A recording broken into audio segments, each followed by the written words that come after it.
Maayong adlaw ug maayong gabi kanatong tanan mga igsuon ko diha ni Kristo. Maayong adlaw ug maayong gabi. Kani ding prosesyon mga kaigalaan, kining magprosesyon ta sa larawan sa mga balaan. Biblikal gyud kay ni. Tanawa dinhi sa balaang kasulatan mga kaigalaan, makita gyud nato. Tanawa ang picture mga kaigalaan. Naa na gyud nahitabong prosesyon panahon nilang Moises. Sa Old Testament pa lang, no? Sa Old Testament pa lang naa nagyoy prosesyon nga gihimo sa katawhan sa Dios. Mao ang Israel, no? Nagprosesyon sila sa balaang imahin. Oh, mga pari mo nagsakwat sa maong Ark of the Covenant. Nailarawan sa mga balaan. Nya kini ra bang mga laing tinuhuan, sige ra ba og pamira, sige ra ba panaot. Ngano ang Katoliko magprosesyon man naglarawan.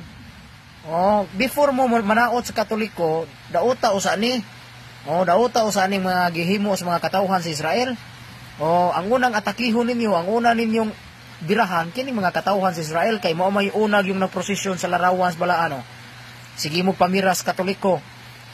Sige mo panaot sa Katoliko ngano magprosesyon mig larawan nga dunay mata di kita, dunay baba di kasulti, dunay tiil di kalihok nganong kusog man gyud mo magprosesyon ana.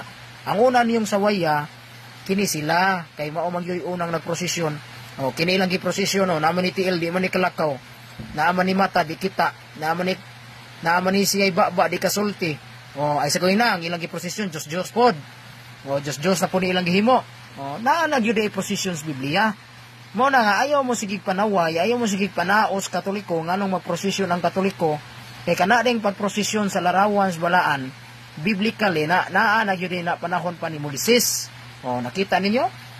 Ilang giyayungan ang arkas kasabutan niya na ilarawan sa balaan. Nya naa say nagsunod nga mga bata.